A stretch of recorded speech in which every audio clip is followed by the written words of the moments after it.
Hello everyone, welcome to Chemistrypedia. Last video में GATE 2021 के previous year questions देखा था हमने। कोऑर्डिनेशन केमिस्ट्री का वो क्वेश्चन था हमारा।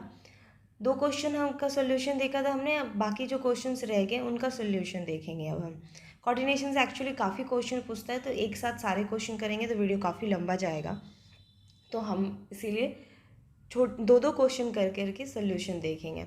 तो आज जो हमारा क्वेश्चन है वो है गेट का the rate of the substitution reaction of, ये हमारा COCN whole 5 Cl3 minus with OH minus to give COCN whole 5 OH3 minus. तो यहाँ पर पूछ रहा है हमारा कि ये कॉम्प्लेक्स जो है OH माइनस के साथ रिएक्ट कर रहा है, तो प्रोडक्ट ये दे रहा है, तो इसका रेट क्या हो, किस बात पर डिपेंड करता है। तो ये क्वेश्चन का सोल्यूशन बताने से पहले ये बता दें कि ज़्यादातर जो हमारा क्वेश्चन पूछा करता था इससे, इस कॉम्प्लेक्स के जगह वो ये कॉम्प्लेक्स हुआ करता था। और ये क्वेश्चन है हमारा बेस हाइड्रोलाइसिस से। तो बेस हाइड्रोलाइसिस क्या होता है? अगर हमारा लिगेंड का एक्सचेंज OH माइनस से हो रहा है, अगर हमारा, तो वो हमारा क्या होता है? बेस हाइड्रोलाइसिस होता है। बट यहाँ पे क्वेश्चन में अमोनिया की जगह साइनाइड पूछ दिया है। तो साइनाइड के केस में क्या है, यहाँ पे किसी भी तरह का प्रोटोन नहीं है, देयर इज नो, यहाँ पे प्रोटोन कंटेनिंग लिगेंड नहीं है, no proton containing ligands. But ammonia के केस में प्रोटोन होता है, और बेस हाइड्रोलाइसिस के लिए हमारा प्रोटोन होना बहुत ही इम्पॉर्टेंट है। तो इस वजह से ये रिएक्शन काफ़ी स्लो होता है, और इस वजह से हमारा जो रिएक्शन का रेट है वो OH माइनस पे डिपेंड नहीं करता है, इस पर हमारा डिपेंड नहीं करता है। बट जब अमोनिया का केस था हमारा, अमोनिया में क्या होता है, इसमें प्रोटोन होता है और वो OH माइनस के साथ हमारा मिल करके एसिड बेस रिएक्शन देता है, और क्या होता है हमारा वाटर, प्रोडक्ट में हमारा वाटर बनता है, सॉल्वेंट, मतलब acid plus base equal salt plus solvent, वैसा रिएक्शन होता है, और वो काफ़ी फास्ट रिएक्शन होता है। तो यहाँ पे हमारे इक्विलिब्रियम में OH माइनस का कॉन्सेंट्रेशन इंपॉर्टेंट है, OH माइनस की कॉन्सेंट्रेशन पे डिपेंड करता है हमारा रिएक्शन। बट यहाँ पे किसी भी तरह का प्रोटोन नहीं है, तो इस तरह का स्टेप पॉसिबल नहीं है। तो इस जगह पे क्या होगा, जब भी ऐसा क्वेश्चन रहे जहाँ पे कॉम्प्लेक्स के पास हमारा प्रोटोन नहीं और वो बेस हाइड्रोलाइसिस का क्वेश्चन है, तो वो OH माइनस पे डिपेंड नहीं करता है। तो ऑप्शन देखते हैं, ऑप्शन में क्या क्या पूछा था। ऑप्शन में पूछा है, फर्स्ट ऑप्शन पूछा है क्या ये दोनों पे डिपेंड करता है, OH माइनस पे भी और हमारा कॉम्प्लेक्स जो रिएक्टेंट है उस पर भी। तो नहीं, क्योंकि इसके पास प्रोटोन नहीं है तो इस पर डिपेंड नहीं करता है। सेकेंड ऑप्शन है depends on the concentration of COCN whole 5 Cl3 minus only. ये हमारा करेक्ट आंसर होगा, सिर्फ हमारा रिएक्टेंट पे डिपेंड करता है। थर्ड है कि is directly proportional to the concentration of OH minus. नहीं, साइनाइड के केस में ये पॉसिबल नहीं है, बट अगर यहाँ पे साइनाइड की जगह अमोनिया होता तब ये आंसर सही होता। रेट ऑफ सब्स्टिट्यूशन हमारा इस पर डिपेंड करता है, डायरेक्टली प्रोपोर्शनल होता है OH माइनस के कॉन्सेंट्रेशन पे।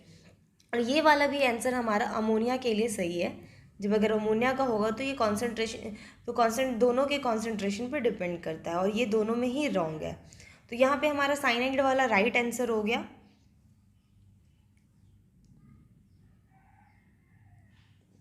तो जब भी क्वेश्चन हमारा हाइड्रोजन नहीं होगा तो फिर वो सिर्फ रिएक्टेंट पे डिपेंड करेगा।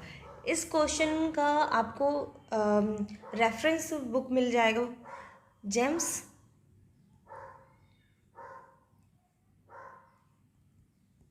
ये क्वेश्चन हमें जेम्स हुई के पेज नंबर 557 में दिया हुआ है ये एग्ज़ाम्पल। और एक एग्ज़ाम्पल है पिरीडीन वाला,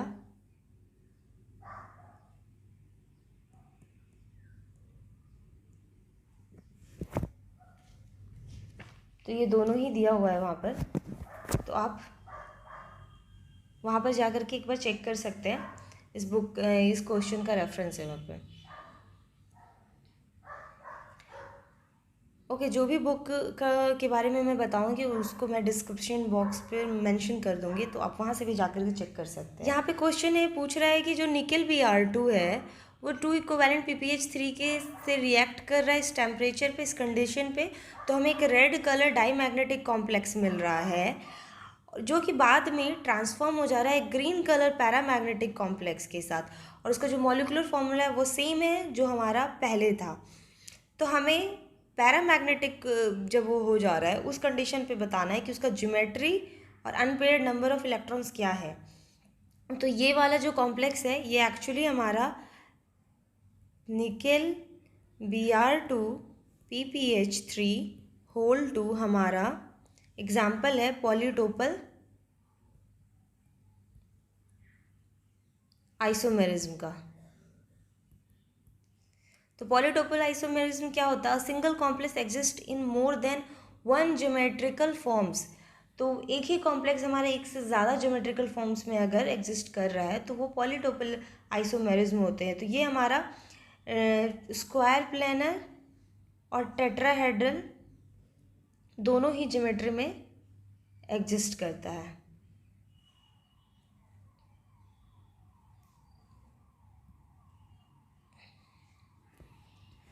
ओके, तो ये तो मैंने ऐसे ही बता दिया। अब क्वेश्चन एक्चुअली इस तरह से सॉल्व नहीं है, क्वेश्चन बहुत ही इजी सॉल्व हो जाएगा।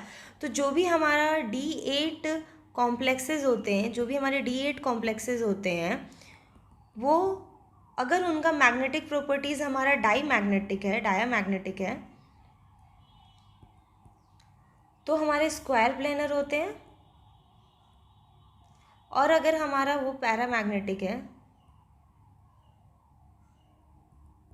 तो वो हमारे टेट्राहेड्रल होते हैं। बस इतना ही था इसका सॉल्यूशन में। तो हमारा यहाँ पे क्या है, पैरामैग्नेटिक का बताना है। जब पैरामैग्नेटिक का बताना है तो हमारा ज्योमेट्री क्या हो जाएगा, टेट्राहेड्रल हो जाएगा। तो ऐसा 2 ऑप्शन है, बाकी 2 तो हट गया। और ये चीज़ आपको ये भी हमें वही के बुक मिल जाएगा, पेज नंबर 427।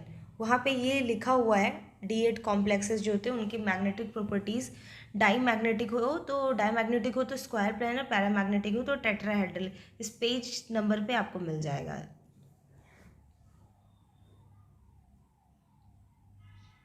तो यहाँ पे क्या हो गया, हमारा टेट्राहेड्रल हो गया। अब अनपेयर्ड इलेक्ट्रॉन निकालना है, इसके लिए हमें ऑक्सीडेशन स्टेट निकालना होगा। तो PPH3 न्यूट्रल है, 0, Br2 हमारा -1, तो मल्टीप्लाई 2 तो -2 हो गया। तो ये हमारा क्या हो गया, निकेल +2 में हो गया, निकेल +2 हो गया। अब यहाँ पे टेट्राहेड्रल है, तो जब भी टेट्राहेड्रल होगा तो वो हमेशा always high spin, tetrahedral complexes हमारे हमेशा हाई स्पिन होते हैं। तो इसका हम निकाल लेते हैं। तो नीचे हो गया T2। तो 1 2 3 4 5 6 7 8, तो 2 अनपेयर्ड इलेक्ट्रॉन्स बच गए। तो बस आंसर हो गया B, 2 अनपेयर्ड इलेक्ट्रॉन्स है।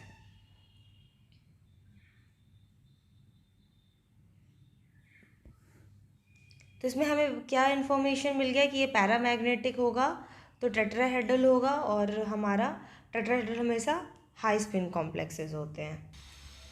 ओके, नेक्स्ट क्वेश्चन है, ये हमारा question colour complexes and electronic spectra से क्वेश्चन है। तो क्वेश्चन में हमारा पूछ रहा है कि हमारा मोलर एब्जॉर्बिटी या फिर इंटेंसिटी जो है उसका इंक्रीजिंग ऑर्डर क्या है एब्जॉर्प्शन का। तो ये 4 कॉम्प्लेक्स से रिलेटेड बताना है। पहली बात तो सबसे ज़्यादा इंटेंसिटी हमारा चार्ज ट्रांसफ़र कॉम्प्लेक्सेस का होता है। सबसे ज़्यादा इंटेंसिटी हमारी चार्ज ट्रांसफ़र, जिन कॉम्प्लेक्सेस में हमारा चार्ज ट्रांसफ़र होता है वो हमारा सबसे ज़्यादा इंटेंस होता है, उसकी मोलर एब्जॉर्बिटी हमारी सबसे ज़्यादा होती है।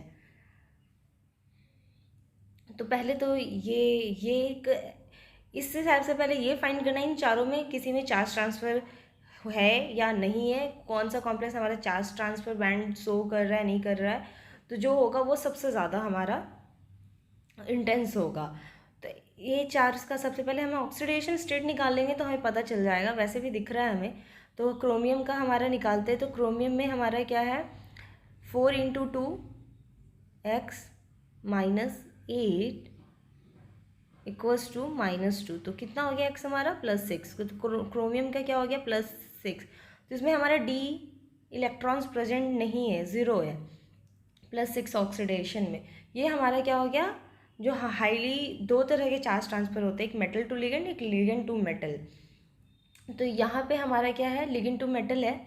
मेटल हमारा डी में हमारे इलेक्ट्रॉन्स नहीं है, ये हमारे चार्ज ट्रांसफ़र स्पेक्ट्रा के एग्जाम्पल हो गए। तो इनका सबसे ज़्यादा इंटेंसिटी होगा, तो ऐसा ऑप्शन हमारा 2 है, बी और सी, ये 2 ऑप्शन है। इनमें हमारा इनकी मोलर एब्जॉर्बिटी सबसे ज़्यादा होती है। अब उसके बाद इन 2 ऑप्शन में से देखना है कि इनका सबसे कम है। तो सारा ऑप्शन का सारे जो कॉम्प्लेक्सेस हैं उनके बारे में बात करने से पहले सबसे पहले चेक करेंगे जिनमें हमारा स्पिन। अब चार्ज ट्रांसफ़र में क्या होता है कि ये हमारा स्पिन अलाउड भी होता है और ये हमारा लेपोटे अलाउड भी होता है। जो मैग्नीज वाला कॉम्प्लेक्सेस है, मैग्नीज कॉम्प्लेक्स में हमारा दोनों ही फॉरविडन होता है, स्पिन भी फॉरविडन होता है, लेपोटी फॉरविडन होता है।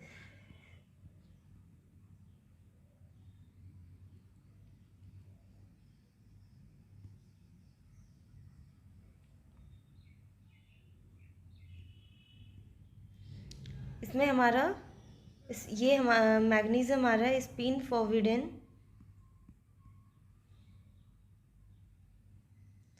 और लेपोटे फॉरविडन। तो जिसमें हमारी ये दोनों हमारा ट्रांजिशन का टाइप है, स्पिन और लेपोटे हमारा ट्रांजिशन टाइप होता है। अगर जिसमें ये दोनों ही फॉरविडन होता है उसकी इंटेंसिटी सबसे कम होती है। तो जो भी कॉम्प्लेक्सेस हमारे D5 के कॉम्प्लेक्सेस होते हैं, जो हमारे D5 वाले कॉम्प्लेक्सेस होते हैं उनमें हमारा दोनों ही फॉरविडन होता है। तो ये एग्जांपल हमारा मैग्नीज वाला क्या है, D5 का है, वाटर 0। तो हमारा मैग्नीज हमारा कितना आ गया, Mn2 + D5 आ गया। तो D5 वाले कॉम्प्लेक्स में हमारे दोनों ही फॉरविडन होती है, उनकी इंटेंसिटी सबसे कम होती है। तो यहाँ पे सबसे कम इंटेंसिटी मैग्नीज वाला का होगा और क्रोमियम का सबसे ज़्यादा इंटेंसिटी होगा क्योंकि उनमें चार्ज ट्रांसफर है। तो ऑप्शन हमारा हो गया बी। अब इस क्वेश्चन का भी आपको आंसर मिल जाएगा जेम्स ई हुई में ही, पेज नंबर 468। वहाँ पे पूरा चार्ट बनाकर दिया हुआ है, आप एक बार चेक कर सकते हैं उनमें से किस किस टाइप के कॉम्प्लेक्सेस हमारे किस किस इंटेंसिटी वाले हैं, किसके मोलर एब्जॉर्बिटीज क्या होते हैं। यहाँ पे हम क्वेश्चन के सोल्यूशन में ज़्यादा डिटेल में बात नहीं कर सकते। जब इस चैप्टर का वीडियो स्टार्ट होगा तो उसमें हम सारा डिटेल में बात करेंगे। तो बाकी जो आंसर तो हमारा बस इसी से आ गया है कि चार्ज ट्रांसफ़र होता है इसमें, तो सबसे ज़्यादा हाई होगा। मैग्नीज में दोनों ही फॉरविडन होता है, स्पिन और लेपोटे, तो ये हमारा सबसे कम इंटेंस होगा। तो आंसर इसी से आ गया। तो ज़्यादा जब क्वेश्चन में हमें एग्ज़ाम में हमें टाइम बचाना है तो एग्ज़ाम में बस हम इतना ही देख करके सॉल्व कर लेंगे, ज़्यादा उसमें एक्स्ट्रा दिमाग नहीं लगाना है क्योंकि कॉन्सेप्ट वगैरह तो हम पहले ही पढ़ के और क्लियर करके जाते हैं। और चार्ज ट्रांसफ़र में हमारा दोनों ही अलाउड होता है, स्पिन अलाउड भी होता है ये हमारा, और हमारा लेपोटे अलाउड भी होता है।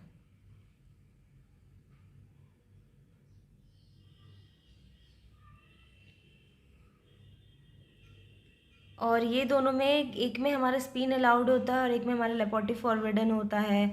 फिर एक में हमारा ये क्या दोनों, ये तो दोनों फॉरविडन वाले हो गए। और कुछ एग्जांपल होते हैं जिसमें एक हमारा अलाउड होता है, दूसरा फॉरविडन होता है, तो ये उनमें से हो गया। बाकी हम जब भी चैप्टर का होगा तो उनमें सारा एग्जांपल्स को बाद में डिटेल में कर लेंगे। अभी इनका सोल्यूशन यही है और राइट आंसर बी है।